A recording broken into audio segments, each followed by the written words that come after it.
All right, and we're live. All right. Well, thank you for joining me tonight for our first book club of the year. I always think it's weird saying that because our actual first book club happens in January, but um, that's the end of last year. So this is our first book club of the year, and for our first book club, we always do a book that's fiction that has been published after the year 2000, so 21st century literature, I guess. So we read Station 11 by Emily St. John-Mandel. So before we get started here, my little speech, I'll do it very quickly here.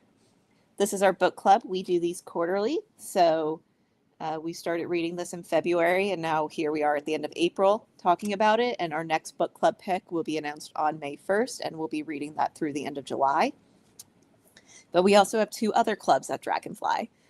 We have a monthly movie club as well as a monthly album listening club. We've already done the recordings for that, so those will all be going up on our YouTube page at about the same time. And the next club picks will be announced in our Facebook group, as soon as they're ready. They're actually already scheduled, so they will be going up in the Facebook group tomorrow at 8 a.m. And if you like us and you like what we do, you can always support us over on Patreon for as little as $2 a month. Everything that we offer is free to our Facebook group. If you're in the Los Angeles area, we even do like meetups. So there's a lot of really cool things going on there and a lot of things that we could really use your support on. So please join us over on Facebook, support us over on Patreon, join the discussion. And that's going to be my really quick speech for tonight before we talk about Station 11. So I do see that Tim has joined us here. Had you guys read this book or heard of this book before? No, I want to say that I it was read this never on my book. radar before you picked it.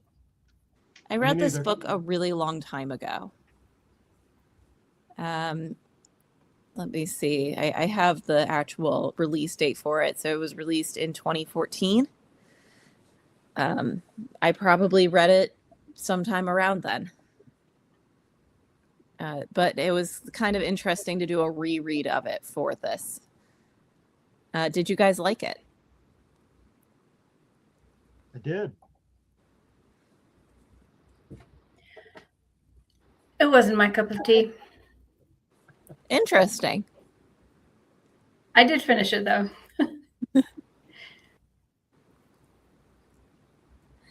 Do you know why it wasn't your cup of tea? I found it pretty lacking in depth. I don't know. It all just seemed very surface level to me,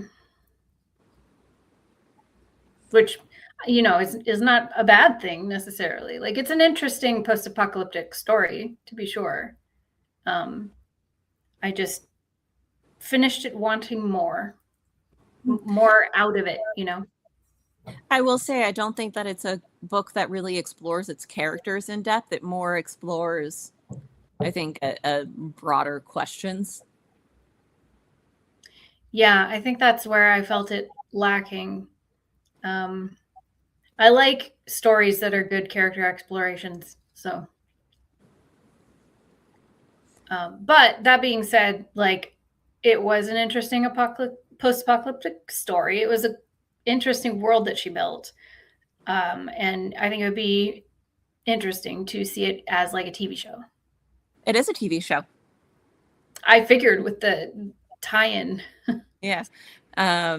Yeah, it is a TV show. I don't remember what it's streaming on, but it was released a couple years back, I want to say. I haven't seen it, so I can't really tell you much about that, but it is a TV show. Tim, I didn't hear your answer. Had you read this before? I had not. I had, like you, I had, it was not even on my radar until Rebecca picked it. And I read the summary and I thought, oh, that sounds interesting. And yeah. And was it your cup of tea? It was my cup of tea. It most of the post-apocalyptic stories that we hear are basically horror stories, and I loved how this just um, it seemed like a realistic portrayal of what life might be like if something if say we didn't have control of COVID and it killed a whole bunch of people. So this was the COVID thing, and we wound up with this. It I liked the way it just looked at kind of a mundane day-to-day life of the people. I'm not sure. Beckett's concern, I think, is valid. I don't think some of the characters were explored as in depth as they could have been, but it seems to me that might not have been the author's goal. If maybe I'm just making excuses for her. I think she told the story she was trying to tell, and yeah, I enjoyed it. I was impressed with the level of craft in regards to the writing, and it was a very easy read. Um, yeah, I don't know. I really did enjoy it, and I'm looking forward to reading another one of her books. Yeah, I thought that there were some really lovely imagery that she wrote in here and there, but um, and the story was engaging. I just wanted more out of it. I think that part of the reason why that's the case is the story is told through many different characters. It switches perspectives. It switches time. You're telling the story from before the pandemic, during the pandemic, and also after the pandemic, and each one of those changes which character you're following. So it's not really a linear storyline.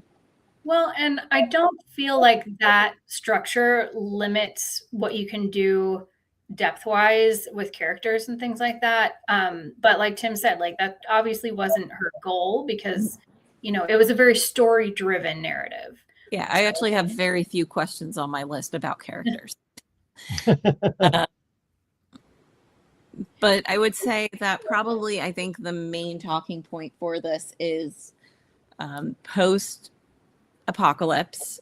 You now have the traveling symphony who goes from settlement to settlement performing Shakespeare.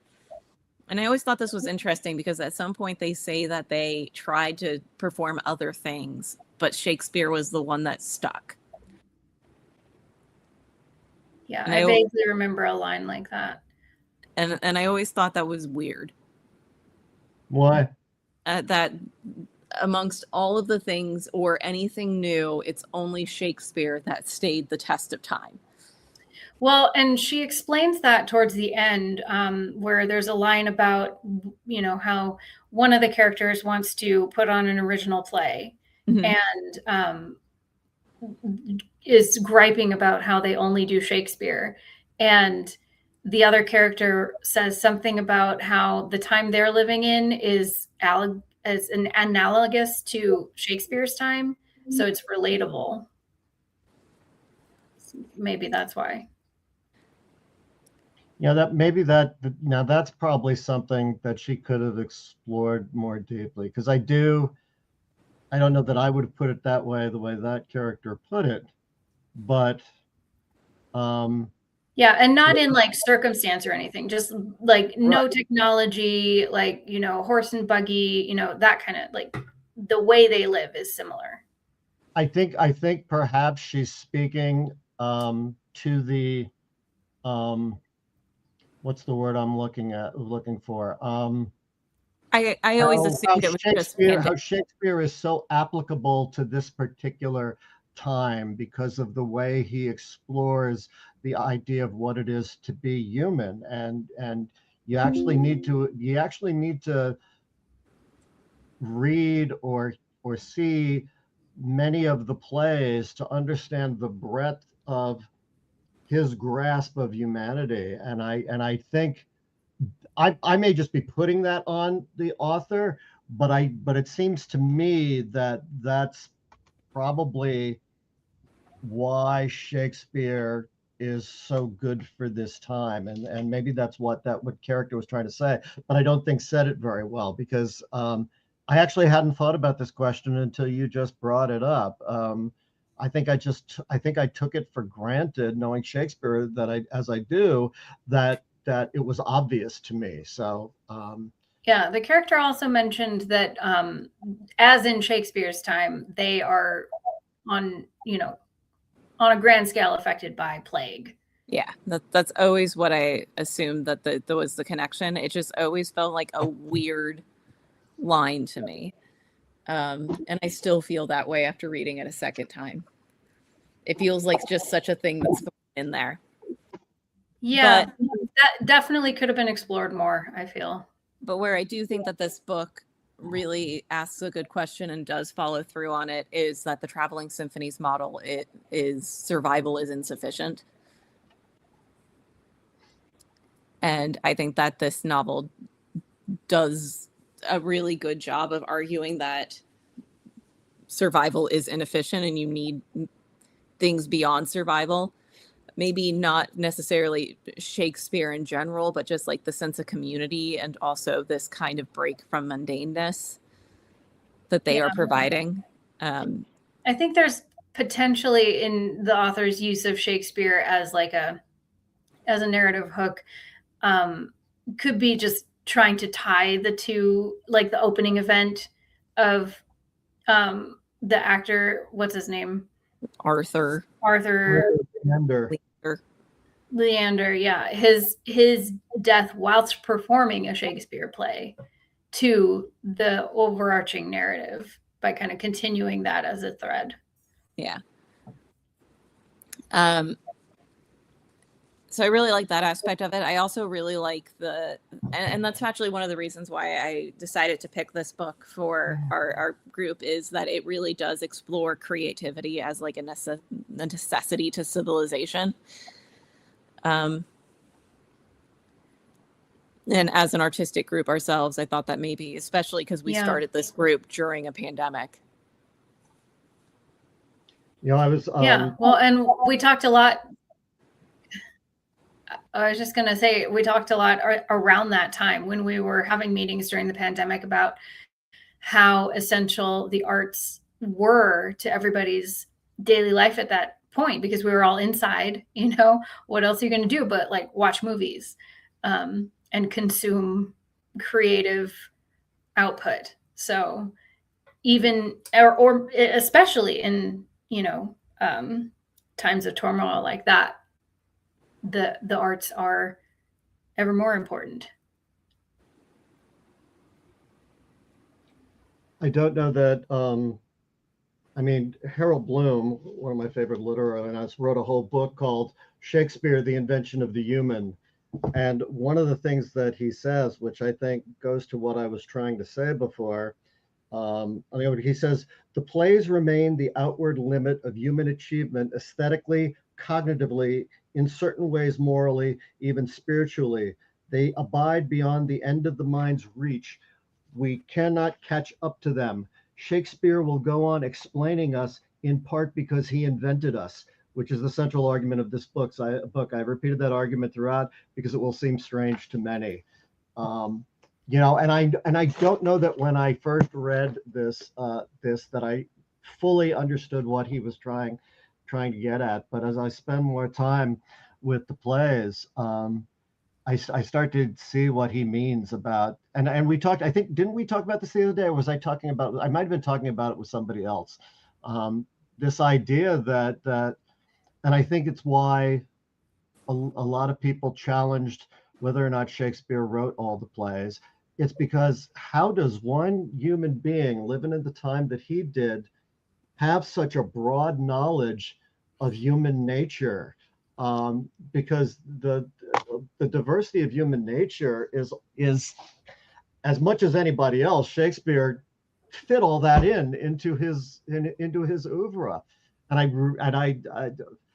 I'm blabbing on, but I really think that's why the author centered Shakespeare, using him as this background device for this theater company in this particular world.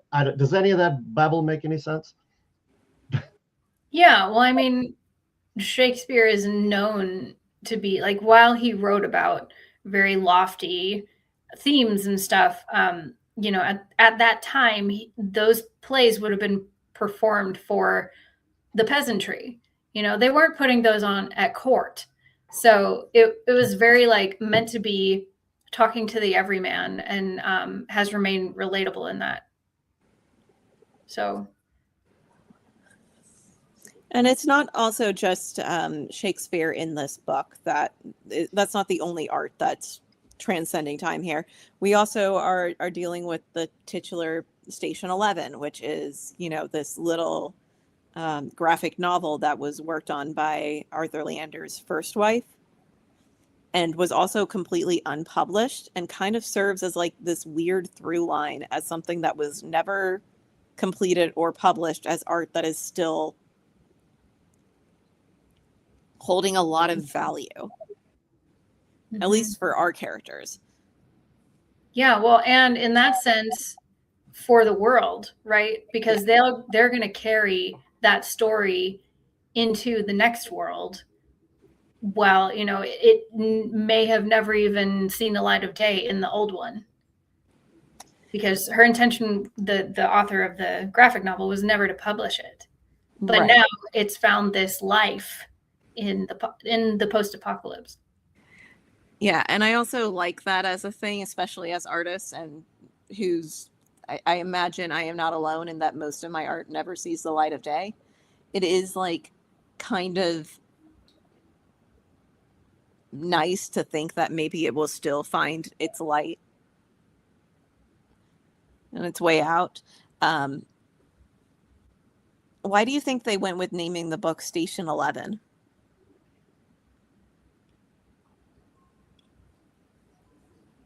Yeah, it's a good question, because like the graphic novel Station 11 plays a very small role in the narrative of the book. Probably because it's vaguely analogous to what's going on in the story of the book. Like, Station 11 is a defunct colony on a planet ship that is apocalyptic in its own way. It's kind of similar to what they're dealing with on Earth at that time. I think also I've been thinking about this whole time, and then there was another weird part of this book that always kind of bothered me. But the book is very interconnected. It's all basically revolving around Arthur Leander and his connections to people, including, and spoilers, but the prophet. But it always weirded me out that Tyler Leander also had Station 11. Because I don't know, it felt like a weird thing for him to have. Yeah. It brings up an interesting question: is how did Tyler turn out? Well, his mother, obviously, but how? I have a hard time. The comic was obviously important to him, but I don't know. I mean, there's something in the end where there's I forget which characters it is. They have a discussion about which of these social groups are the underwater characters and which are the ones that live, on the land. And I almost wonder if I have to read it again, because I think I think the comic has a lot more to do with the narrative than what you guys are necessarily giving it credit for here. It seems, and I think it might be that we missed something in there. Yeah, I think I need to read it again. Huh? I said, I think that's completely valid, that we probably missed something in there. This book is very much interconnected in things. And like you said, the writing feels very surface level. And I think the meaning is very, very deep in there.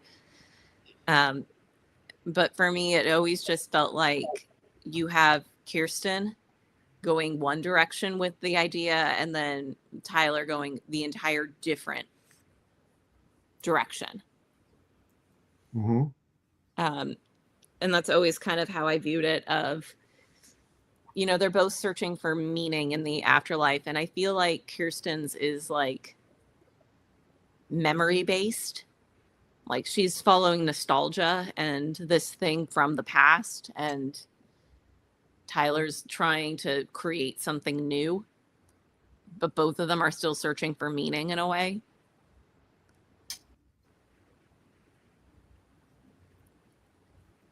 Tyler's is very wrong, but it still feels like searching for like a meaning in some way. I mean, isn't that most cult leaders? Sort of. What? I mean, do we have any thoughts on what the author's point was? I mean, I kept thinking at some point while I'm reading it, and I'm trying not to think of it as her. I don't want her to write the book that I want her to write. I want her to write the book that she planned on writing.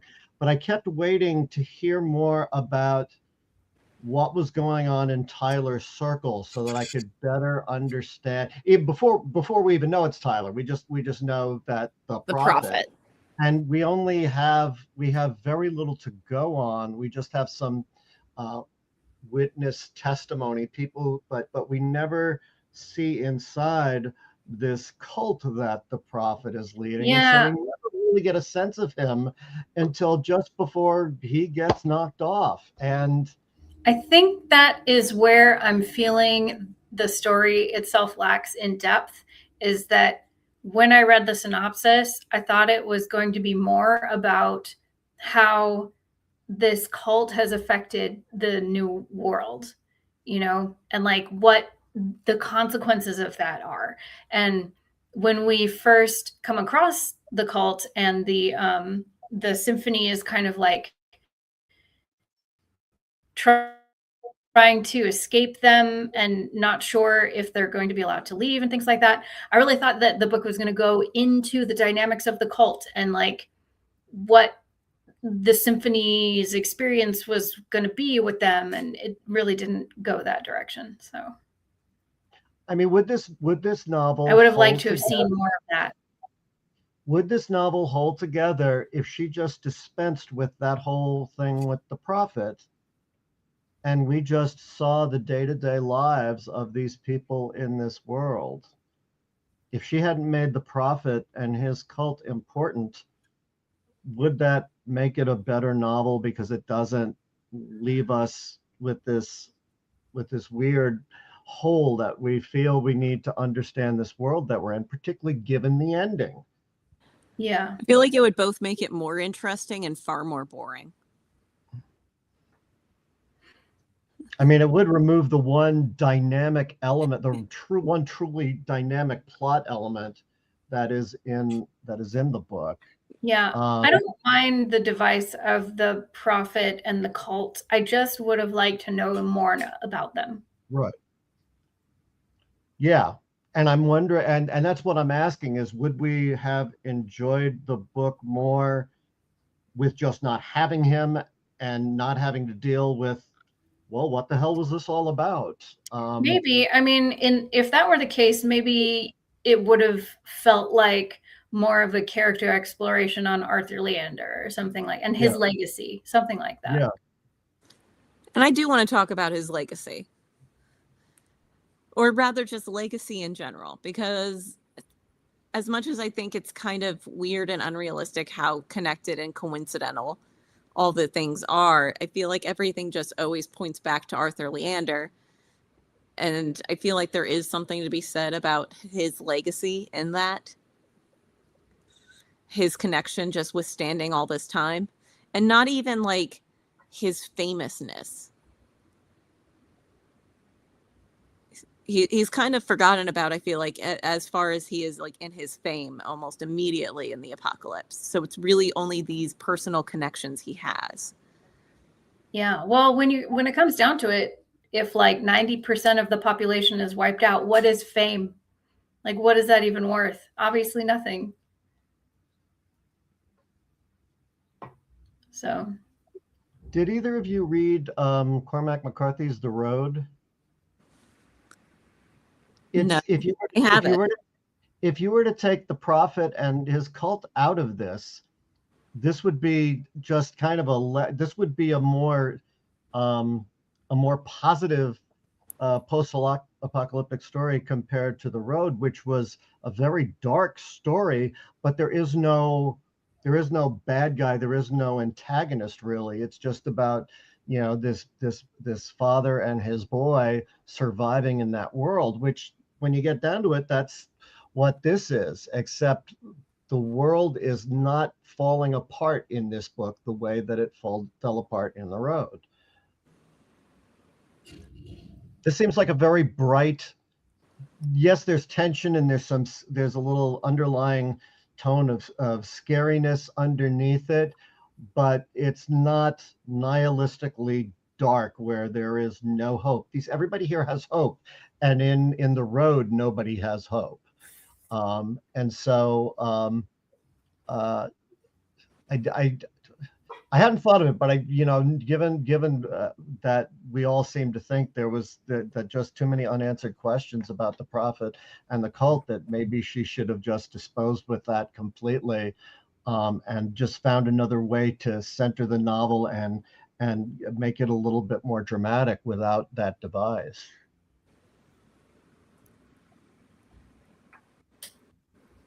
On the other Sorry. hand, I could be completely full of shit.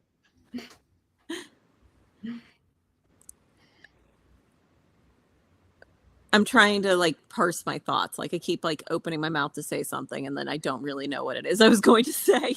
No, I know that feeling. Um, I didn't think about it, but this is kind of a hard novel to talk about. I think it requires that you have to put some thought into your thoughts about the book. yeah, well, you brought it up, and one of the questions I did write down is, do you think the book is hopeful or pessimistic? I think it's hopeful. yeah, I mean, you have people and I feel like in media we don't get enough post-apocalyptic stories like this, where people are working on rebuilding society and curating art and history, and preserving it for the next preserving knowledge of the old world for the next generation, things like that. Most of our post-apocalyptic stories are, you know Horror stories. yeah, like, just a lot of them are about the events during the fall, and then not much about what happens after that. um I think Whereas, this I think this for me ties into another question I have on here, which is I think a lot of this book is about nostalgia and just like memory in general. A lot of it is preserving the past and the history. You have the museum as well. Um, yeah, the museum, the newspaper, but I don't necessarily find any of that super comforting. And in fact, at the end, when he's showing like her the lights and being like, "See, civilization is coming back." I'm like, I don't know. I don't know if we should come back. Mm. Maybe we should learn a little bit and not hold so much onto the past and try to recreate the past as like this kind of like beautiful thing to hold on to. Maybe we should be trying something new. I found it interesting that she never has anybody check the plane that they locked down. And it's an interesting choice because most authors would have milked that for some dramatic effect, and she just leaves it alone. The characters just leave the plane out there, and nobody goes to it except for Tyler as a little boy, who seems fascinated by the plane itself and what is in it as a whole, even though he never sees those people either. But yeah, I think any other author would have had some character go there, and they would show us what is in that plane.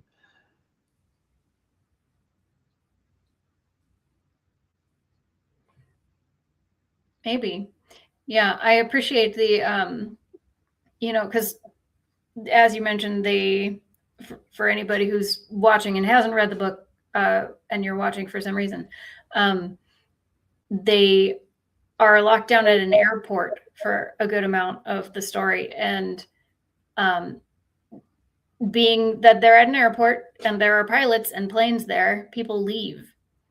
And we never hear about them again.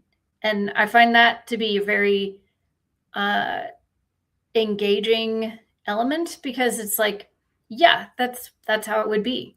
There's no phone communication, there's no internet. Like, you would never hear from those people again. You wouldn't know if they landed or if they crashed or what happened after, you know? So that's kind of where we're left as the reader too.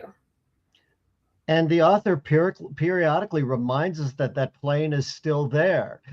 She just points out that it's there, and then she moves on with the story. And what do you think the significance of that is? I think a lot of this story is about, there are questions that you never get answered. I think a lot of the things about this book, and a lot of the like not exploring who the prophet is, and what his cult is about, and seeing what life is in that. If we are the characters, in the theater troupe, we never are going to know what was going on in that community, aside from what we hear from other people. And I think a lot of it is that. And interestingly, I think a lot of the Jacques Demy stuff, is about people coming into your life, and then they leave, and we never find out what happens to them, or if we find out, it's many, many years later.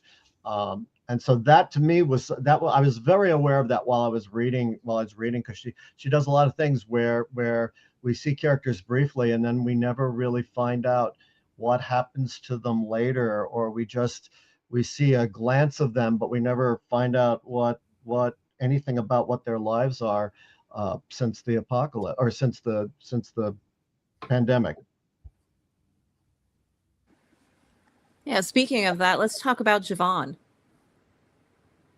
I kept thinking he was going to be the main character, and he does have main character energy. In fact, I was looking through the things that I tagged in this book, and a lot of them are like things that he does. And yeah, he just kind of goes about his own life. I'm happy for him. Yeah. She's, and now that I think about it, she spends a lot of time with Jeevan at the beginning, and then we spend a whole lot of time with Arthur, and then we spend a lot of time with Kirsten. So she does take time exploring these characters, superficially or otherwise, but it's not spread out through the book. Each character Arthur seems to be spread out throughout the book, but Jeevan and Kirsten seem to have their places, where Kirsten seems to be she is the center of Act 2 and Act 3, and Jeevan is just kind of Act 1 in the beginning of Act 2. And then we never see him again until the end of Act 3.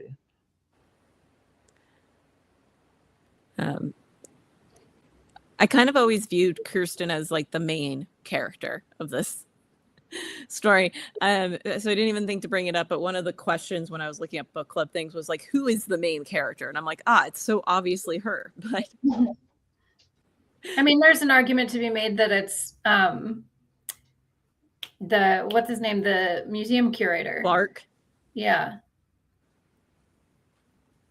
Or that it's Arthur Leander. Like, there's multiple people who could potentially be the main character.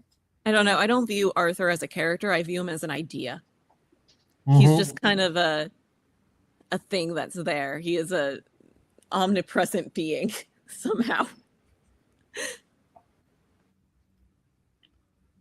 Clark, from what we see of him, he seems to be the most clear thinking. It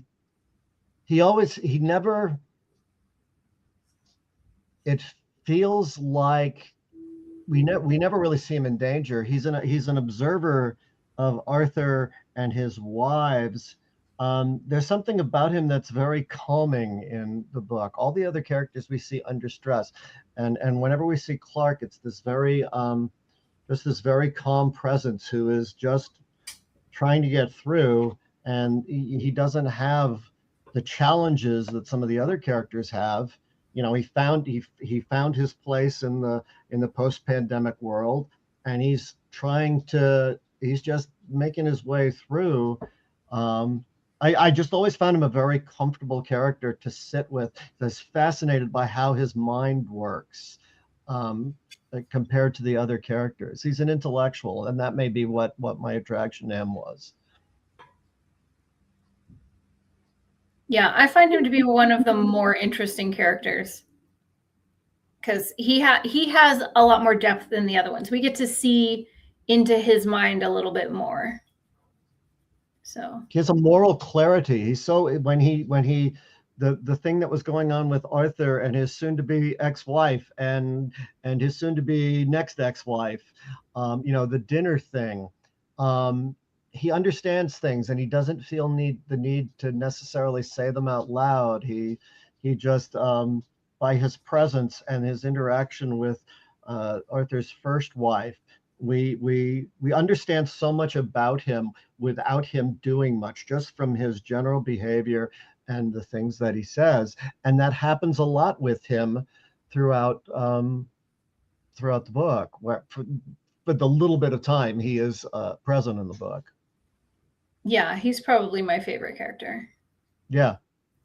I think I agree with that, but I still stand by the point that I think he's an idea more so than I think of him as an actual person. No, not In Arthur. fact, not Arthur. Clark. Yeah, I think Clark. Sorry, zoned out for a second there. I mean, do you think of both Clark and Arthur as just an idea, or did you just misspeak? I view Clark as a person, but I also kind of view him as Arthur. Oh. I mean, they're very different. They're very interconnected in the story and like kind of how I view them in the story. I mean, I guess narratively they operate in a similar way, but they're very different people. They're very different people, but I feel like their representation is kind of the same to me. I feel like on one hand, I have this idea of a legacy person, and then I have someone holding on very tightly to a legacy. Well, and he ends up being one of the few people who actually knew Arthur. Yes. Probably the only survivor who still knew Arthur. I mean, Kristen was way too young to have much memory of him, just working with him in that play. Yeah. And the way he paid attention to her in a way that her family was not paying attention to her. Yeah, and Jeevan pieces out. So he does. All right, we are coming up on an hour here. Was there anything that somebody wanted to talk about before we ended for the evening?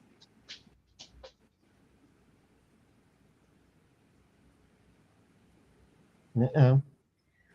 I think even whether you like it or not, I think it's difficult to dismiss the novel given this very different approach to the post-apocalyptic genre. And it's one of the things I like about it, but I also understand why it might not be everybody's cup of tea. Because I was looking through the Goodreads and the Storygraph reviews, and people either loved this book or they fucking hated it. They thought it was the most boring waste of time that they had ever experienced. And I'm like, I don't know how you get to that extreme. Yeah, I didn't care for it that much, but I didn't find it a boring waste of time. Yeah. It seems a little bit. I will say this. I like this book. I like this book quite a bit. I have read a few other of her books and did not like them as much. Really? And so I'm very curious if you continue reading through her books, your thoughts on them. Yeah. Yeah, I'm very curious because I think from a craft perspective, I think she's a very fine writer. You know, she sucked me right in. The whole first act she got my attention, and I never felt like she was wasting my time. Um, I just thought she was building interesting characters, but having heard what Beckett said here, um, I guess I guess I guess it could be it's conceivable that people would feel that she dropped the ball, um, if you're not used to this kind of literary mundanity. Um, and now and then talking to you guys, I'm now aware of, maybe there is a lot more that could have been done to this to make this a better novel. I think it's a good novel, but maybe it could have been an even better novel. Yeah, I think there are some good quotes. She paints some really really nice vignettes. Mm-hmm. So I feel like I don't know, craft wise, I feel like she could have gone deeper. So it was moments like that where I would pick out these, and I don't have a copy in front of me to pull up. I didn't highlight anything, but like she has these like little moments of just like beautiful allegory and vignette, and I would like pull that out and be like, well, where's that in the rest of the book? They're so sparse. Um, It's so funny because like going back through the things that I highlighted, they're all such like small things. Um, like there's a line from Station 11. Let's see. It says, "I stood looking over my damaged home and tried to forget the sweetness of life on Earth." mm, Or talking about Javon, like he's regularly says that he feels like guiltily alive or he feels guilt about things, yeah, but like always those in are what a I'm good talking sense. about. Yeah. And like, but yeah, they don't go anywhere. But that's like most Yeah. of my tags are just like these little tiny pieces. And it does make me think that this is a book you kind of have to think really hard about, because I think there's a lot more going on under the surface than you can glean from that. Now that I think So about it, I thought Arthur's first wife, her name was Mia, wasn't it? Was it Mia? Miranda, Whatever. Yeah, Miranda. the one who dies on the beach. I thought that was a beautifully written sequence, and heartbreaking too. I'm aware that she's going to die, and I don't want her to die. Um, uh, and it's just that sequence is beautifully written. The way she describes what's out on the water, and yeah, I think that just might be my favorite sequence in the book. hmm. I'd like, as we wrap up things here a bit, I'd like to propose a thesis.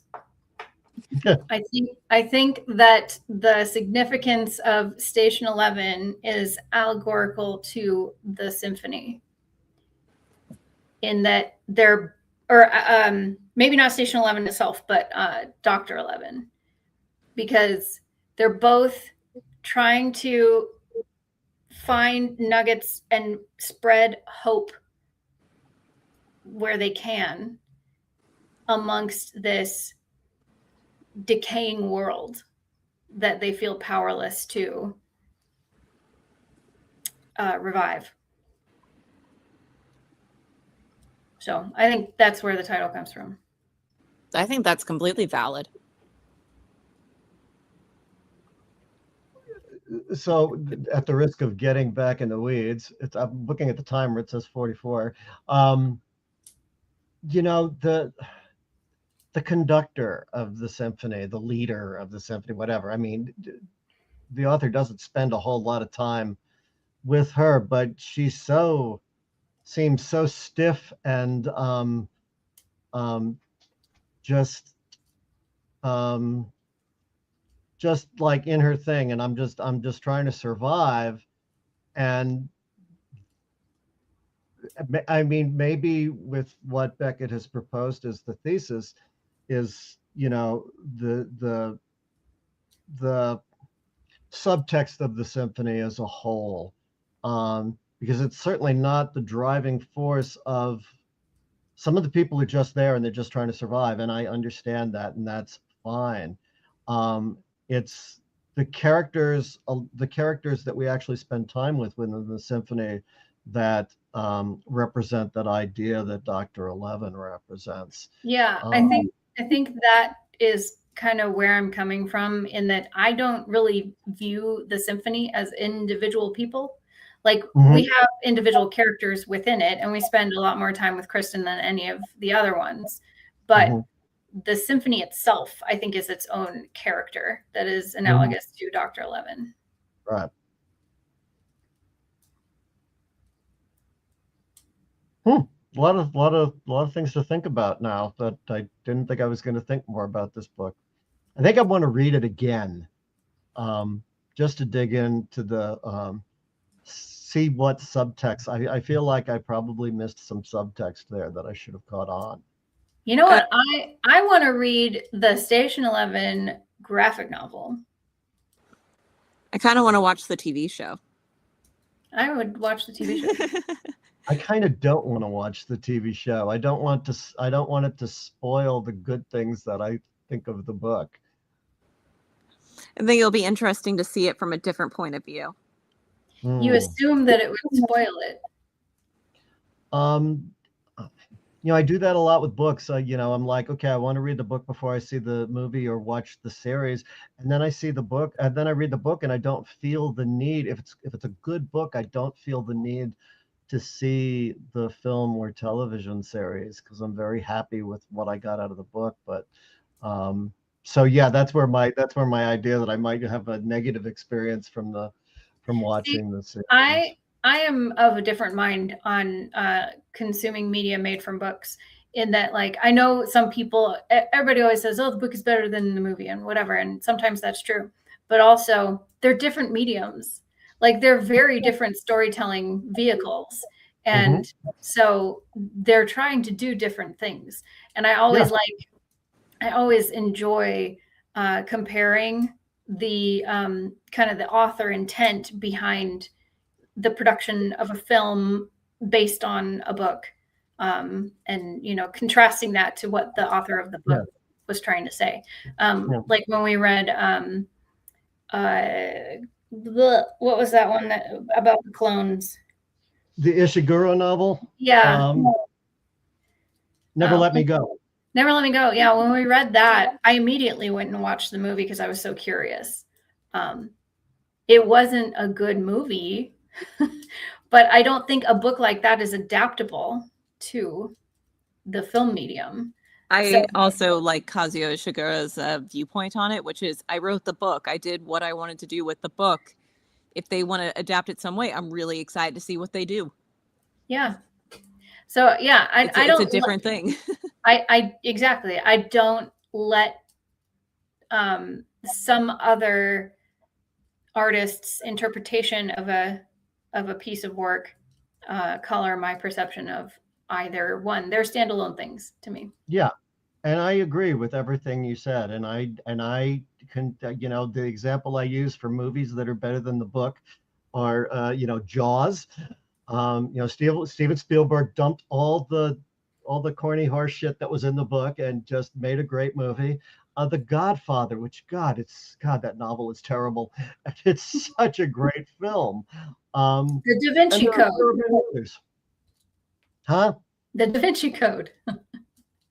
Well, the Da Vinci Code's a bad book. I can't speak. I never saw the movie, so I can't The speak. movie's fun. Oh, okay. Well, there you go. I do want to leave with this question. What would you most miss from the pre-collapse world? Oh, running water. I love a Hot shower? shower. Yeah, I love a good shower. Also, flushing toilets. Yeah, hot shower would be my big one. Air conditioning. There's the scene where they're traveling on the road in the summer and it's like boiling. Yeah. Blech. Well, there's something to say in the post-apocalyptic world to travel down to more tropical climates. Yeah. Yeah, I think hot running water would be my big one.